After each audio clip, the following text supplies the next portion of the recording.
श्रीराम. आज ज्येष्ठ शुद्ध पौर्णिमा, अर्थात आपण काल वटपौर्णिमा म्हणून साजरी केली आणि सगळ्यांच्यासाठी एक थोडा नवीन भाग म्हणून मी आजचा हा विषय घेतलाय. आज संत कबीर यांची जयंती आहे, जी विशेष कोणाला ठाऊक नसते. संत कबीर सगळ्यांना माहिती आहेत, कारण कबीराचे दोहे सगळ्यांना परिचित आहेत. आणि कबीर हे रामभक्त होते. त्यांच्या म्हणजे अस्तित्व किंवा आपण ज्याला धर्म म्हणूयात, तर त्या धर्माविषयी सगळ्यांच्या मनात संदेह होता. त्याच्यावर कबीरांचाच एक सुंदर दोहा आहे. कबीरजी म्हणतात, जाती न पूछो साधू की, पूछ लीजिए ज्ञान, मोल करो तलवार का, पडा रहन दो म्यान. की तुम्ही साधूंची, संतांची जाती विचारून तुम्ही काय करता, कारण त्या साधू संतांच्या जवळ जे ज्ञान आहे ते ज्ञान महत्वाचं. जसं त्या म्यानातल्या तलवारीचं महत्व आहे, ती परजली तर ती युद्धाला त्या लढवय्याच्या हाती तिचं म्हणजे अस्तित्व आणि तिचं कौशल्य जास्ती महत्वाचं. म्यान काय ठीक आहे, ते नंतर कुठेही पडून गेलं, दुसरं म्यान पण करता येतं. पण एखादी तलवार, जसं शिवाजी महाराजांकडे जी भवानी तलवार होती, त्या तलवारीचं वैशिष्ट्य काही वेगळं, मग त्या तलवारीला साजेसं म्यान कुठलंही नंतर आपण करू शकतो. तसं साधू संतांनी जे ज्ञान मिळवलेलं होतं ते उपासनेच्या मार्गातून मिळवलं होतं आणि ते सगळ्यात श्रेष्ठ आहे. आणि कितीही कुठल्याही काळातले साधू संत असतील तरीही ते ज्ञान हे ज्ञानच राहणार आहे. तर असे हे संत कबीर की ज्यांच्या नक्की म्हणजे धर्माविषयी आज तागायत कोणाला विशेष शोध लागला नाही, कारण दोघांनाही, रादर मी तर म्हणेन तिघांनाही, म्हणजे हिंदू, मुस्लिम आणि शीख धर्मियांना सुद्धा असं वाटतं की हे आमचे आहेत. तर उलट ही एखाद्या व्यक्तीची मी तर म्हणेन महानता आहे. लोकांना श्रेय लाटायला हवं असतं की नाही. जी व्यक्ती खूप उच्च पदाला पोचते ती साहजिकच माझी आहे असं म्हणण्यात धन्यता असते.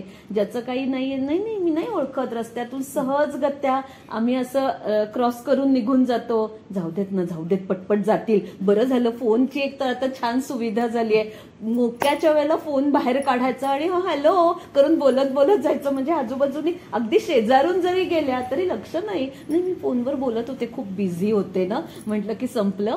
ही आपली सामान्यांची तऱ्हा. पण मोठ्या लोकांच्या बाबतीत त्यांच्या ते आमचे आहेत किंवा ते आमच्या पंथातले आहेत, आमच्या गावचे आहेत, याचं श्रेय लाटायला सगळेजण म्हणजे हिरिरीने तयार असतात, कारण त्यांची योग्यताच असामान्य असते. तसंच संत कबीर यांची योग्यता तितकीच असामान्य.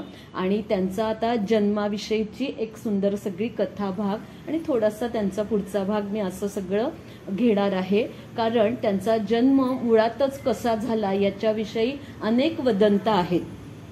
आणि मी मागच्याही वेळेला गंगालहरीच्या वेळेला सांगितलं होतं की अशा अनेक वदंता ह्या सहसानं कोणाबद्दल उठतात, तर ज्यांच्याबद्दल पुन्हा मी तेच म्हटलं की उत्सुकता असते किंवा प्रत्येकाला वाटतं श्रेय लाटायला हवं असतं, तर अशांच्याच बद्दल ह्या कथा जास्त रंजक पद्धतीने पुढे येतात. आणि खरोखर त्यांचा जन्म कधी झाला, कुठे झाला नेमका याच्याविषयी ठाऊक नाही. त्यामुळे आजची तिथी सुद्धा काय कारणाने त्यांच्या बरोबर जोडलेली आहे हेही ठाऊक नाही. कदाचित ज्या दिवशी ते सापडले तीही तिथी असू शकेल. पण पुन्हा तेच की जसं ऋषीचं कुळ आणि नदीचं मूळ शोधू नये शहाण्या माणसांनी, तसं आपण सुद्धा या भानगडीत पडू नये. ऐकावं आपलं, म्हणजे त्याच्यातून आपल्याला जे मिळवायचं ते मिळवायचं. आणि त्यांनी जो बोध आपल्याला सांगितला, जो उपदेश सांगितला, त्याच्यावर जर आपल्याला काही मार्गक्रमण करता येत असेल तर ते आपण नेहमीच पाहावं. तर त्यांच्या जन्माविषयीची सुंदर कथा अशी आहे. निरू आणि निमा नावाचं एक दाम्पत्य होतं. काशी क्षेत्रामध्ये हे दाम्पत्य वास करत होतं. आणि कबीरजींचा जन्म जो आहे तो 1300 समता म्हणजे अगदी 1398 असं त्यांचं साल दिलेलं आहे. तर तो काळ जर आपण बघितला तर 1200 मध्ये माऊलींचं झाल्यानंतरचा हा पुढचा 100 वर्षांनी काळ. आणि संपूर्ण आपल्या हिंदुस्थानावर परकीयांची आक्रमणं झालेली, दिल्लीमध्ये बादशहाचं राज्य, आणि अशा काळामध्ये मोठ्या प्रमाणावर धर्मांतरण हे सहजी होत होतं. तो काळ तो होता. त्यामुळे असंही एका माहितीनुसार सांगितलं जातं की हे नीरू आणि निमा नावाचं जे दाम्पत्य होतं हे मूळचे हिंदूच होते, पण काही कारणामुळे त्यांना धर्म बदलून मुस्लिम धर्म त्यांना स्वीकारायला भाग पडलेला आहे. आता त्यांच्याही पुढे खूप वेगवेगळ्या कथा, आणि मला ज्या माहिती असतात कथा त्या कीर्तनकार परंपरेतून आलेल्या असतात. त्याही मग वेगवेगळ्या, कारण माझ्याकडे पण ना 2 माझे गुरु, एक माझी आई, एक माझी आजी. आई स्वतः कीर्तन करणार, त्यातल्या कथा मला सांगणार, आणि लहानपणी आजीच्या कथा ऐकलेल्या आहेत. आजी देवळात कीर्तन ऐकायला जाणार आणि भागवत सप्ताह म्हणा किंवा भागवत रंगवलं जातं, कीर्तनकार बुवा डोंगरे महाराजांचं भागवत विशेष करून आजीला प्रिय, त्यातल्या कथा आजी मला सांगणार. म्हणजे माध्यम अशी कीर्तन परंपरा जरी असली, एक श्रवणातून आणि एक प्रत्यक्ष कीर्तनकाराकडून आलेल्या ह्या कथा आहेत. पण मी परत ते सांगेन, ऐकायला मनोरंजन म्हणून थोडंसं ऐकावं, बोध काय तो घ्यावा, अशीच ही कथा आहे. तर 2 कथांनुसार एका ह्याच्यात की यांचं नवीनच लग्न झालेलं आहे या दाम्पत्याचं, आणि ते या गावाकडून त्या गावाला चाललेत, अशी एक कथा आहे. तर दुसऱ्या कथेनुसार असंही सांगितलं जातं की लग्न होऊन बरीच वर्ष लोटली आहेत, पण पोटी मुलबाळ नाही, त्यामुळे निराश होऊन हे दाम्पत्य आता काशी क्षेत्रामध्ये आलेलं आहे. आणि असं आलेलं असताना संध्याकाळची वेळ आहे, दिवसभर वणवण करून झालेली आहे. आता कुठेतरी रात्री मुक्कामाला काही आसरा मिळतोय का, काही थोडंफार 2 घास पोटात म्हणजे भुकेचे काही सोय होतीये का, असा शोध घेत चाललेले असताना त्यांना एक वाटेत झोपडी लागते, आणि त्या झोपडीपाशी 2 जण थांबतात. आतून एक म्हाताऱ्या आजी बाहेर येतात. त्या म्हणतात काय पाहिजे, तर ते म्हणतात कुठे जवळपास म्हणजे पाण्याची सोय होईल का, हे असं ते विचारतात. कारण धर्म आड येत असतो, त्यांना माहीत असतं की आपण जर पाणी मागितलं तर कदाचित आतल्या त्या, कारण ती झोपडी आतल्या आजीबाईंना बघितल्यावर त्यांच्या लक्षात येतं ह्या कदाचित देतील न देतील, आपणच विचारताना सभ्यपणे विचारावं. आणि मला तर वाटतं हे असे संस्कार हे सुद्धा आपले मुळातले असतात, त्याच्यासाठी तुम्ही स्टिकर कुठला लावून फिरताय हे फारसं महत्वाचं नसतं, ते पूर्वापार आलेले असतात आणि या जन्मातून त्या जन्मात पुढे आलेले असतात. तर आजीबाई म्हणतात पाणी हवंय, तिथेच पलीकडे तलाव आहे, त्या तलावाकडे जा आणि तुम्हाला पोटभर पाणी प्या. त्या सुद्धा बरोबर म्हणजे योग्य ते त्यांना मार्ग दाखवणाऱ्या. आणि ते 2 जण ठीक आहे म्हणतात, जायला निघतात. ते परत हाक म्हणतात, त्या म्हणतात तलावाचं नाव आहे लहर तारा, आणि ह्या तलावाच्या इथे पाणी प्यायला जेव्हा जाल त्यावेळेला काहीतरी तुम्हाला अद्भुत दिसेल, जे दिसेल त्याचा तुम्ही स्वीकार करा, असं आजी सांगतात. आणि मग हे 2 जण अजून संध्याकाळ पूर्ण झालेली नसते, थोडा उजेड असतो, वाट काढत काढत तलावाच्या दिशेने जातात. आणि तलाव दिसतो, भरपूर सगळं पाणी भरलेला जलाशय असतो. ते पाहून अर्थातच ती तृष्णा जी असते ती, आपण म्हणतो ना की पाणी पाहून सुद्धा एक तृप्ती होते की इतका स्वच्छ सुंदर जलाशय, दोघांची आधी लांबूनच तृप्ती होते. आणि थोडेसे पुढे जातात तर एक छोटीशी दिंडी आहे जी मला काल आईनी सांगितली, ती मी जरा सादर करायचा प्रयत्न करते. रुदन बाळाचे कानी ऐकिये, रुदन बाळाचे कानी ऐकिये, शुभ्र गाठोडे डोळा पाहिये, जवळ जाऊनी वाचविले तयाला, नेत्र मिटती निरुचेच तृप्ततेने, नेत्र मिटती निरुचेच तृप्ततेने. त्यांना लांबून त्या तलावाच्या काठावर असं एक गाठोडं दिसतं, असं शुभ्र गाठोडं असतं, पांढऱ्या वस्त्रामध्ये गुंडाळलेलं असतं. अर्थातच तो जो निरू असतो त्याच्याबरोबरची त्याची जी पत्नी निमा, तर तिची स्त्री सुलभ भावना जागृत होते, काय आहे, आणि म्हणून ती पटपट 4 पावलं पुढे जाते. आणि जात असतानाच तिच्या कानावर एका छोट्याशा बाळाचा रडण्याचा आवाज ऐकू आलेला असतोच, किंवा दोन्ही ह्या गोष्टी इतक्या अशा एकरूप घडतात की तिची ती झरझर पावलं उचलणं आणि कानावर बाळाचं रुदन ऐकू येणं. ते दोघंही भरभर पुढे जातात, बघतात तर असं छोट्याशा गाठोड्यामध्ये एक छोटंसं बाळ गुंडाळून तिथे काठावर ठेवलेलं असतं. याच्यासाठी सुद्धा 2 पद्धतीने कथा सांगतात. कोणी सांगतं की त्या जलाशयामध्ये एक मोठं कमलपत्र असतं आणि त्या कमलपत्रावर हे छोटंसं गाठोडं असतं किंवा गुंडाळलेलं बाळ म्हणूयात. तर कोणी असं सांगतं की काठावर ते बाळ आहे. आता विश्वास जसा आहे तसा कमलपत्रावर पाणी तसंही वरती येत नाही आणि कमलपत्र मोठ्या जलाशयातली कमलपत्र खूप विशाल असतात आणि त्याच्यावर ठेवलेली वस्तू सहित त्याला तरंगण्याची क्षमता असते. त्यामुळे इतकं छोटंसं फुलासारखं बाळ किती असणार हो वजन असून तर ते बाळ घेऊन ते कमलपत्र सहजी त्या तलावावर विसावलं असेल. बाळ काहीही दुपट्याचं टोक सुद्धा ओलं झालेलं नव्हतं आणि हे शक्य आहे. जे पण असेल ते तर त्या दोघांनाही खूप आश्चर्य वाटतं. पाणी प्यायला आलेले असतात, पाणी प्यायचं विसरूनच जातात आणि ती निमा झटकन पुढे जाते, धावत जाते आणि त्या बाळाला आपल्या उचलून घेते आणि आपल्या अशी छातीशी कवटाळते आणि तिच्या डोळ्यातून आसवांच्या धारा व्हायला लागतात. अंगावर तिच्या रोमांच उभे राहतात. तिच्या नवऱ्यालाही क्षणभर समजत नाही की अशा परिस्थितीत बायकोला सावरू कसं, कारण दोघांनाही एखाद्या छोट्या आपल्या बाळाचं मुख पाहण्यासाठी त्यांचा जीव इतका आसुसलेला असतो आणि असं अचानक एखादं छोटं बाळ की ज्याचा आसपास कुणीही नाहीये आणि इतकं छोटंसं बाळ ते आपलं मुठी चोखतंय, रडतंय, ते पाहून दोघांच्याही भावना अनावर होतात आणि दोघंही त्या बाळाला जवळ घेतात, उचलून घेतात.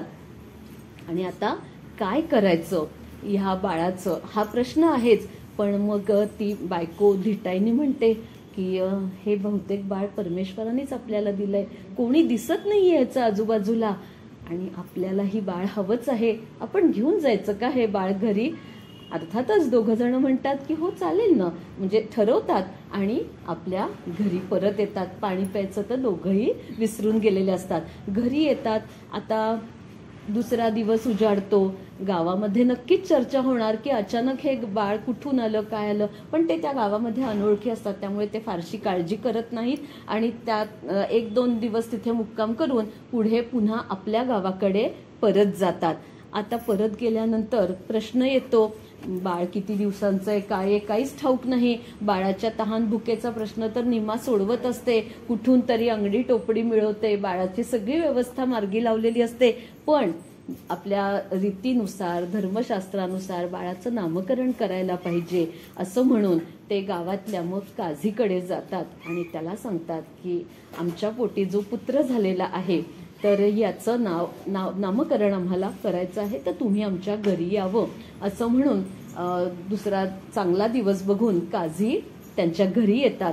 आणि त्यांच्या ह्याच्याप्रमाणे अशी पद्धत आहे की त्यांचा जो कुराण ग्रंथ आहे तर तो उघडायचा असतो आणि ते त्यांचं काही स्मरण करत असतील किंवा काय माहिती नाही, तर पान पलटायचं असतं आणि जिथे कुठे हात ठेवला जातो तिथं जे काय नाव असतं ते नाव त्या बाळाचं ठेवायचं, अशी पद्धत असते.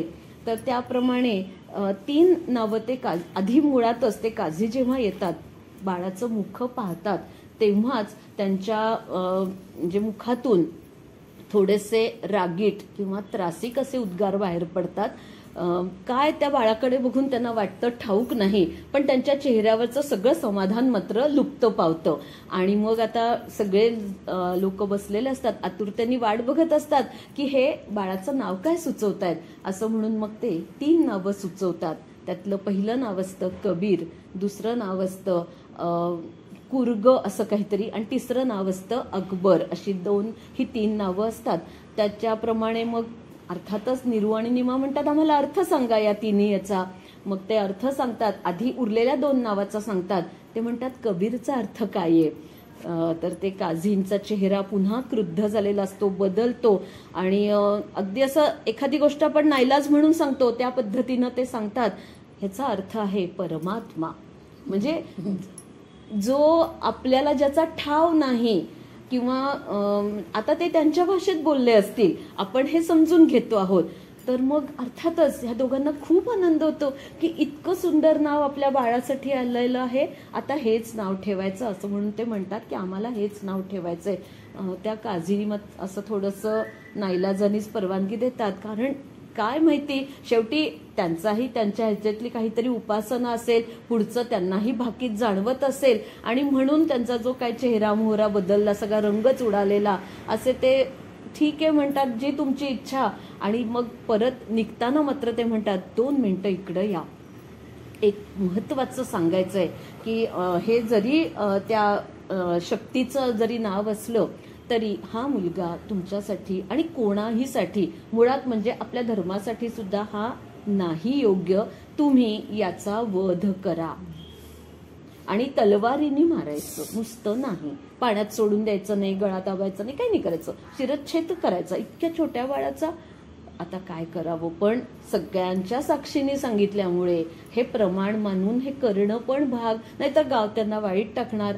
त्यामुळे आता काय करायचं. 2 दिवस दोघांचेही रडारडीमध्ये असेच जातात.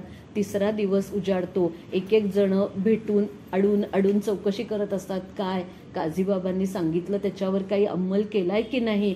शेवटी 3ऱ्या दिवशी ठरवतो की ती पण जड अंतःकरणाने पुन्हा तसंच बाळाचं ते गाठोडं बांधते आणि ती म्हणते आता त्याची जशी इच्छा असेल तसं घडेल असं म्हणून तो निरू त्या बाळाचं ते पुन्हा घेऊन गाठोडं एक सोबतीला माणूस घेऊन जातो. कारण शस्त्र चालवणं त्याच्याच्याने शक्य नसतं म्हणून तो सोबतीला घेऊन जातो आणि रात्रीच्या अंधारात घेऊन जातो. आणि तिथे त्याला असा आवाज येतो म्हणा किंवा साक्षात्कार होतो किंवा कोणीतरी येऊन सूचना देतं की जन्म देणारा तू आहेस, मला जन्म तू दिलेला नाहीयेस, माझा जन्मदाता तू नाहीस, तर तू मृत्यूदाता का होतोयस. आणि जन्म दिला असतास तर एक वेळ पुण्यकर्म तरी घडलं असतं, पण तू मृत्यूदाता जर होशील तर तुझं पाप किती जन्म तुला ते पाप भोगावं लागेल याचा तू क्षणभर विचार कर आणि या कृत्यापासून परावृत्त हो. मला जर मृत्यू यायचा असेल तर तो आहे बसलेला, त्यांनी माझं लिहून ठेवलेलं आहे, त्यांनी मला जन्माला घातलंय, कुठे कोणाच्या पोटी मी जन्माला आलोय कोणालाच ठाऊक नाही. तसा माझा मृत्यू सुद्धा ज्या स्थानावर व्हायचं असेल तिथे होईल, पण त्याचा हक्कदार तू होऊ नकोस आणि मला घेऊन चल, जे व्हायचं ते होईल, पण तुमच्याच घरात मी वाढणार आहे असा त्यांना संकेत कुठून तरी ऐकू येतो. किंवा कधी कधी ना, आता ह्या घटनेला मी ॲज अ सायन्स स्टुडंट वेगळ्या ह्यानी बघते. मी काय विचार करते, आपली ना 2 मनं असतात, बरोबर आहे की नाही. एक मन सतत म्हणजे पॉझिटिव्ह सकारात्मक विचार करत चाललेलं असतं आणि एक मन मग त्याच्यावर विश्लेषण करत माग काढत असतं. नाही असं नको करू, काही काय असं नाही, त्या काय म्हणतील, हे काय म्हणतील, ऐकलंच ना मागच्या वेळेला काय घडलं होतं. सगळे धागे दोरे आपलं दुसरं मन आपल्याला आत्ताच्या चालू घटनेशी जोडून देत असतं आणि मग आपल्या मनाचंच 2 मनांचं द्वंद्व होतं आणि आपलाच मनाचा आपल्याला आवाज ऐकू येतो की नाही. तसा हा आवाज असू शकतो असं मी माझ्या पुरतं समाधान शोधून काढलं. कारण हे सगळं जर पुढच्या पिढीपर्यंत पोचवायचं तर त्यांचा इतका सहजी या गोष्टींवर विश्वास बसणार नाही. त्यांना थोडंसं तरी तार्किकदृष्ट्या सुसंगत जर आपण सांगू शकलो तर या सगळ्या कथानकांना काहीतरी अर्थ राहील. नाहीतर पुन्हा तेच याच्यामध्ये दंतकथांची भर म्हणून पडत जाते खरं म्हणजे. आणि आपल्याला वाटतं अरे असं नाही, त्या वाढतच जातात. जे काय व्हायचं ते झालं, त्याच्या मनाचा कौल त्याला मिळतो आणि त्याला कळतं, म्हणजे त्याचं त्यालाच पटतं ना की खरंच मी जन्म दिलाय का, मला फक्त सापडलंय, मी फक्त सांभाळ करताय, तर मी कसं काय बरं मारू शकतो. मारणारा तो आहे, तो बघेल ना. आत्ताच्या आत्ता ह्या क्षणी हे बाळ मरायचंच असेल तर ते कसंही मरेल, म्हणजे मला न कळत मरेल, म्हणजे मी जबाबदार पण नसेल त्याला आणि मीच जबाबदार असेल तर माझ्या हातूनच मरेल.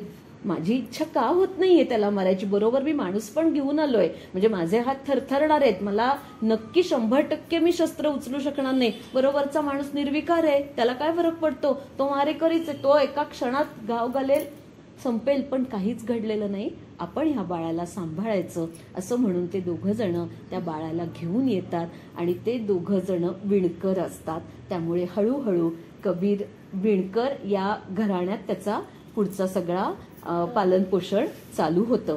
आता लहान वयातच काशी क्षेत्रामध्ये बालपण गेलेलं असतं आणि लहान वयातच ह्या कबीराला कसा कोण जाणे पण रामाचा ध्यास लागलेला असतो.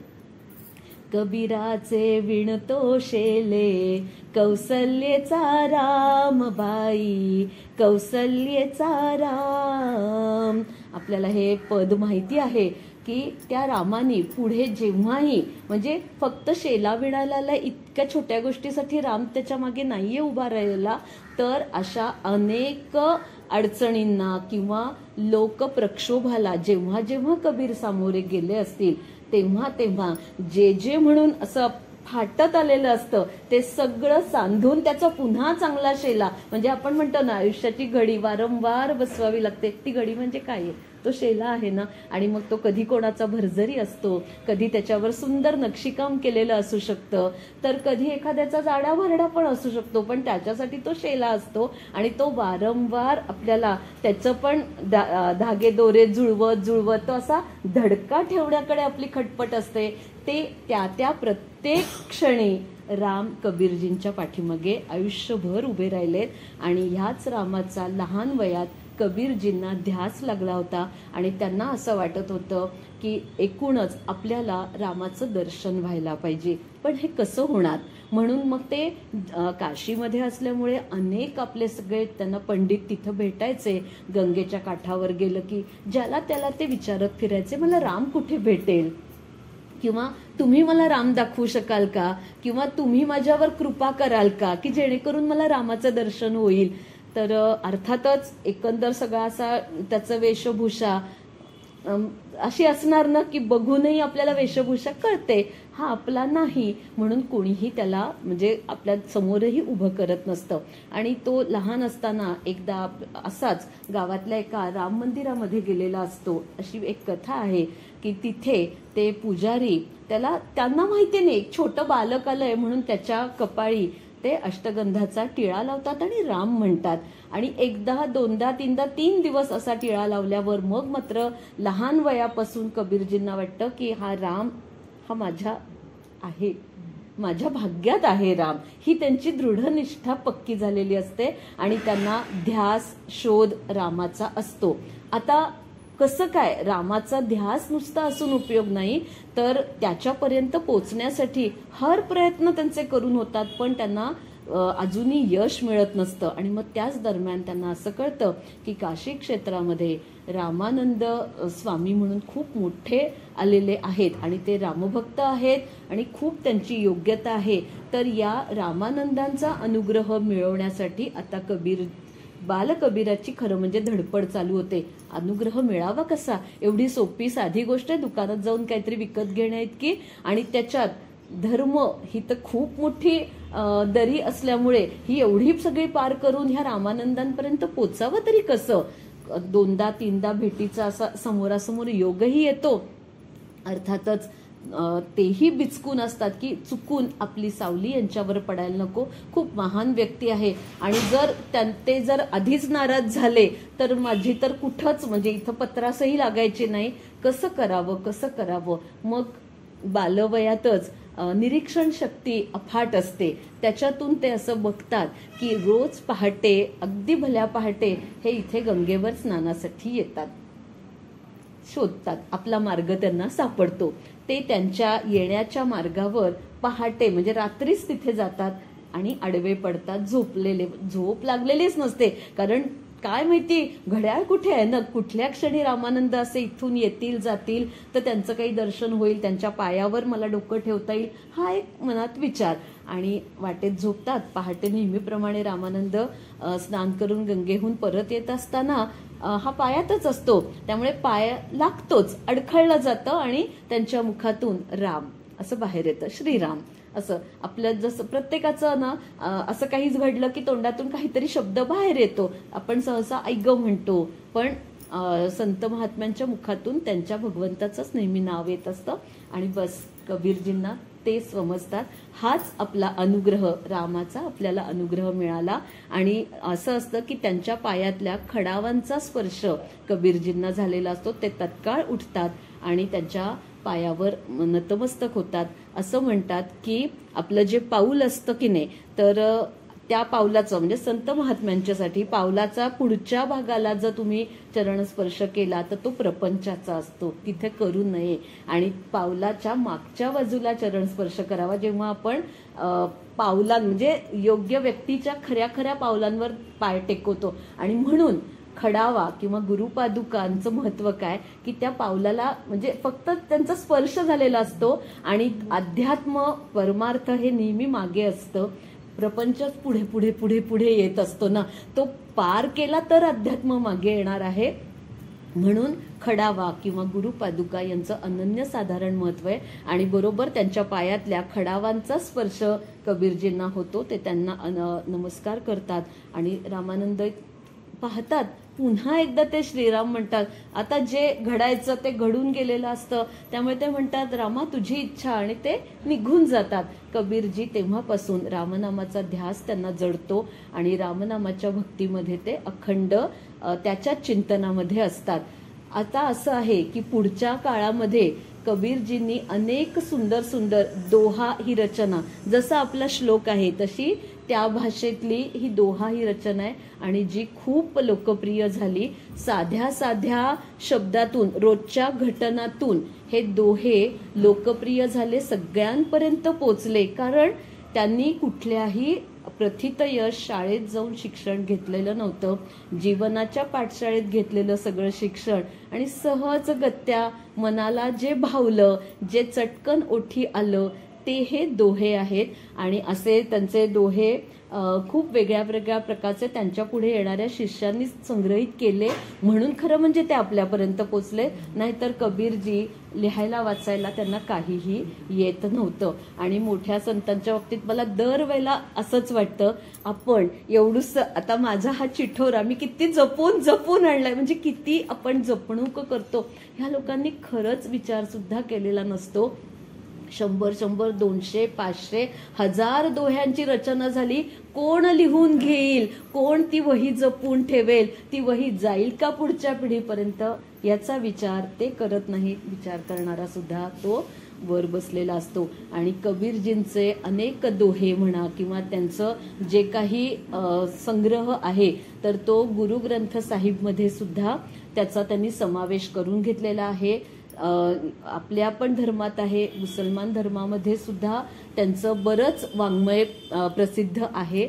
या कबीरांनी लोकांच्या मध्ये जो एक अंधश्रद्धा किंवा थोडासा बुवाबाजीपणा, ढोंगीपणा याच्यावर त्यांनी आपल्या दोह्यातून खूपच उत्तम प्रकारे म्हणजे ताशेरे मारलेले आहेत. शेला विणणारेच कबीर, शालजोड्यांची त्यांना काय कमतरता, असे ताशेरे की खरोखर आता सुद्धा आपल्याला हे दोहे म्हणजे तुकाराम महाराजांचे अभंग हे सुविचार म्हणून जसे शाळेत आपण शिकलो, अगदी त्याच धर्तीवर कबीरजींचे दोहे आपल्याला म्हणजे खरं म्हणजे अभ्यासक्रमामध्ये सुद्धा माझं असं म्हणणं आहे की मुलांनाही थोडे थोडे जे जीवन व्यवहारासाठी उपयोगी पडणारे आहेत. असाच एक सुंदर दोहा आहे त्यांचा की जो आपल्या सगळ्यांसाठी महत्वाचा आहे. दुख में सुमिरन सब करे, सुख में करे न कोय, जो सुख में सुमिरन करे तो दुःख काय को होय. सुमिरन म्हणजे स्मरण अशा अर्थी शब्द आहे. जे आपण स्मरण करण्यासाठी हा सगळा उपासना मार्ग आपण अवलंबतोय. आपल्या बुद्धीला आपल्या यथामती यथाशक्ती आपण अवलंबतोय. आपण कुठल्याही असं त्याचे काही मानदंड नाहीयेत की अमुक अमुक एवढं केलं म्हणजे तुमचं उत्तम किंवा एवढं केलं म्हणजे तुम्ही खालच्या दर्जाचे नाही. ज्याला ज्याच्या बुद्धीला ज्याचा भाव जसा प्रगट होईल त्यांनी ते करावं. स्मरण हे अत्यंत महत्वाचे. कारण असं असतं ना की दुःखात तर लगेच आठवण येते की देवा सोडव बाबा मला, आता केवढं मोठं संकट आणलंय, चटकन तोंडावर नाव येतं. पण सुखामध्ये सुद्धा ज्याला आठवण आहे तर त्याला मग खरं तर दुःखाची चिंताच करायची नाही. पण इथे ना कुंतीचा मात्र थोडासा संदर्भ वेगळा आहे बरं का, की कुंतीने मात्र श्रीकृष्णाला असं सांगितलं की तू मला आयुष्यभर दुःख दे का, तर दुःख दिलंस म्हणजे तो संदर्भ तोच आहे की दुःख दिलंस ना की आपोआप माझ्या ओठी तुझं स्मरण राहील. कारण तू मला सुख दिलंस की मी विसरणार आहे तुला. तोच भाव बरोबर या दोह्यामध्ये आलेला आहे की आपल्याला दुःख आलं म्हणून खरंच वाईट वाटून घेऊ नये, दुःखाचं सुद्धा दुःख करू नये, हे आपल्या भल्यासाठीच आहे असं समजावं आणि आपल्याला जसं जमेल त्या पद्धतीनं भगवंताचं स्मरण करावं, त्यातच आपलं हित असतं. आता अंधश्रद्धा किंवा ज्या काही समाजामध्ये चुकीच्या समजुती याच्यावर कबीरजींनी कायम उद्बोधन केलं. याच्यावरचे 2 त्यांच्या आयुष्यातले महत्वाचे प्रसंग असेत की गंगेच्या तीरावर गंगा स्नान करण्यासाठी अनेक जण नेहमीच येत असतात. तर एकदा असंच होतं, एक असा मोठा सगळ्या हिंदू पंडितांचा तिथे जथ्था आलेला होता आणि तिथेच कबीरजी बसलेले होते. तर त्यांचं जे छोटं एक लाकडी जलपात्र होतं, तर त्या जलपात्रामध्ये त्यांनी गंगाजल घेतलं आणि त्यांना देऊ करायला गेले. तर अर्थातच त्यांनी ते नाकारलं, कारण ह्याच्याकडून आपण नाही घेऊ शकत. त्यावर कबीरजींनी त्यांना असं उत्तर दिलं की हे माझं लाकडी जलपात्र आहे, हे मी गंगेच्या पाण्यात खरं म्हणजे बुडवलं आणि तिचं जल घेतलं, आणि म्हणजे हे लाकडी जलपात्र अजूनही अशुद्धच राहिलं आणि तुम्ही मग तिच्या पाण्यात स्नान करून तुम्ही हो कसे शुद्ध होणार? विचार करा. साधं लाकूड आता झाडापासून विलगून त्याचं पात्र तयार झालं, तुमच्या दृष्टीने तेही शुद्ध नाही आणि तुमचे हे असे देह कसे काय शुद्ध व्हायचे? विचार करा. म्हणजे प्रत्येक वेळेला न साधू संतांनी आपल्याला, आपण इतक्या चुकीच्या पद्धतीने आयुष्याची क्रमण करत असतो, प्रत्येक वेळेला त्यांनी आपल्याला उद्बोधन केलेलं आहे. आणि त्यांच्या आयुष्यातला सगळ्यात महत्वाचा शेवटचा त्यांचा प्रसंग असा आहे की आपली एक श्रद्धा आहे. आपण नुकतंच गंगालहरीमध्ये विवेचनातही पाहिलं की गंगेचं नुसतं म्हणजे दर्शन, तिचं स्मरण, गंगेचं पान, गंगेमध्ये स्नान, या सगळ्यांनी मोक्षाची प्राप्ती होते. म्हणजे काशी क्षेत्र आणि त्याच्यासाठी तर आहेच आहे प्रसिद्ध. पितरांना तिथे तर्पण विधी केले तर पितरांची पण मुक्ती होते. मग हे असं सगळं असताना कबीरजींनी मात्र त्यांचा अंतिम समय तिथूनच जवळ असलेला मगहर नावाचा जो एक भाग होता तो भाग त्यांनी निवडला. कारण त्यांनी असं सांगितलं, त्या भागाची म्हणजे ख्याती, खूप ख्याती खरं म्हणायला पाहिजे अशी होती की जर चुकून माकून त्या मगहरमध्ये मृत्यू आला तर नरकामध्ये थेट प्रवेश. तर कबीरजी म्हणाले ठीक आहे ना. त्यांचं असं म्हणणं होतं की हा स्वर्ग नरक जे पण काही आहे तर हे आपल्या कर्मानुसार आपल्याला मिळतं. मी आत्ता इथे मेलो का तिथे मेलो, मी इथे राहून गंगेच्या तीरावर राहून जर मी पापकृत्य करेन तर ती मला गंगा कशी काय मोक्ष देईल, हा विचार तुम्ही करा. तर म्हणूनच त्यांनी शेवटचा त्यांचा जो कालखंड होता, आणि खूप दीर्घायुष्य म्हणजे कालखंडाप्रमाणे जवळजवळ शतायुषी कबीर होते, आणि शेवटचा त्यांचा जो काळ आहे तो खूप शरीर त्यांचं थकलं होतं आणि अन्य काहीही ते करू शकत नव्हते. पण मुखी रामनाम मात्र त्यांच्या अखंड राहिलं होतं आणि त्या मगहर प्रदेशामध्ये गेलेले आहेत आणि तिथे त्यांनी त्यांचा देह ठेवलेला आहे. त्याच्यासाठी सुद्धा त्यांचाच एक सुंदर दोहा आहे. सकल जन्म शिवपुरी गवाया, मरती बार मगहर उठी आया. की त्यांचा विश्वासच होता ठाम की जे मी केलं आहे त्याच्यावर माझं पुढचं सगळं अवलंबून आहे. मी इथे गंगेच्या तीरावर मृत होईन अथवा मी मगहरमध्ये मृत होईन. आणि त्यांच्या मृत्यूनंतर अर्थातच दोन्ही धर्माच्या लोकांना त्यांच्या म्हणजे शवाचं काय करावं, आपल्या लोकांना वाटत होतं की त्याचे अंतिम विधी अग्निसंस्कार व्हायला पाहिजेत, आणि त्या लोकांना वाटत होतं की नाही हे आमचे आहेत तर यांचं दफनच व्हायला पाहिजे. थोडा पेच निर्माण झाला. एक दिवस ते तसंच ठेवलेलं होतं आणि दुसऱ्या दिवशी त्यांच्या इथे खूप सुंदर अशा सुगंधी फुलांचा एक तिथे गुच्छ म्हणूयात किंवा असा छोटासा एक झेला तिथे पडलेला होता आणि तो त्या लोकांनी घेतला आणि त्या मग झेल्याचं त्यांनी हे केलंय की अर्धे तुम्ही घेऊन जा, अर्धे आम्ही घेऊन जाऊ. आणि त्यांच्या देहाचं मात्र नक्की त्याची कथा किंवा नक्की संदर्भ उपलब्ध नाहीत. फुलांचं मात्र 2 ह्याच्यामध्ये त्यांचा निर्णय. त्यांच्या शेवटी त्यांना मुलगा होता, त्यांना मुलगी होती, त्यांना पत्नी होती. अर्थात ते इतका कालखंड शतायुषी जगले, तोपर्यंत हेतले किती त्यांच्या सोबतीला होते ठाऊक नाही, पण त्यांनी त्यांचा निर्णय घेतला असेल. 2 पंथांनी मात्र आपला आपला निर्णय स्वीकारला. ती फुलं आपल्या आपल्या पद्धतीने नेऊन जे पाहिजे ते त्यांनी केलेलं आहे. असे हे संत कबीर यांचा अतिशय एक सुंदर पद आहे. मी ते म्हणायचा सादर करण्याचा प्रयत्न करणार आहे. प्रयत्नच असेल, पण मला ते इतकं भावलेलं पद आहे आणि आधी त्याचा थोडक्यात अर्थ सांगून घेईन, मग मी ते पद सादर करेन. की ते तेच म्हणतायत की हे सगळं जे आपल्याला ही जी सृष्टी दिसते, हे जे जग आहे, हे सगळं ना तू केलंयस ना मी केलंय. हा करणारा तो आहे, तो परमेश्वर आहे, विधाता आहे. नाव तुम्ही त्याला कुठलंही द्या, तोच करतो आहे. त्यांनीच ही सगळी निर्माण केलेली सृष्टी आहे. आणि ही सृष्टी जर बाग असं आपण म्हटलं तर ह्या बागेमध्येही उमलणारी आपण फुलं आहोत. मग ह्या बागेचा माळी तो. मग ही फुलं कधी कुठलं फूल खुडावं, कुठलं फूल पायदळीत उडवावं किंवा कुठलं फूल परमेश्वराच्या चरणी अर्पण करावं, हे सगळे निर्णय तोच घेतो. आणि हा जो विधाता आहे हा एक उत्तम वाणी आहे. त्याच्या हातामध्ये तराजू आहे. त्या तराजूमध्ये आपल्या कर्मानुसार तो बरोबर मोलभाव करतोय की कोणाचं पारडं कुठलं जड काय, तो त्याप्रमाणे आपल्याला देतो आहे. आणि या सगळ्या ह्या चराचर सृष्टीमध्ये आपण तर सगळे जड आहोत. आपल्याला आत्ता म्हणजे आपला देह, माझ्या देहामध्ये चेतना आहे म्हणून तुम्ही म्हणता की हा ही प्रिया आहे. अदरवाईज तुम्ही काय म्हणाल, तर तो जर देह अचेतन झाला तर तो देह समोर असून सुद्धा आपण लगेच त्याला वेगळे शब्द उच्चारतो. नावही त्या देहाचं आपण लगेच घेत नाही. उचला उचला, आता आलेली आहे बाहेर गाडी, इतकं आपण लगेच. मग हे सगळं असताना आपण त्याचं स्मरण नको का करायला, असा कबीरजींचा तो सुंदर एक पदरचना आहे. प्रयत्न करते.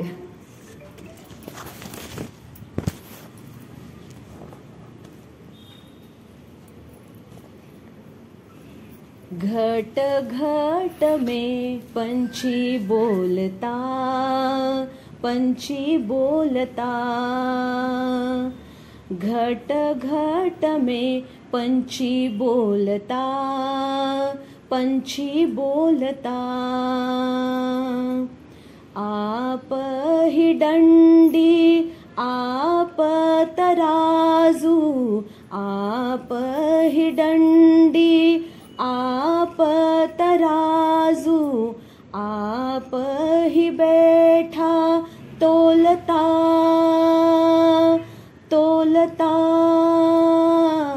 घट घट में पंछी बोलता, पंछी बोलता. आप ही माली आप बगीचा, आप ही माली आप बगीचा. आप ही कलिया तोड़ता,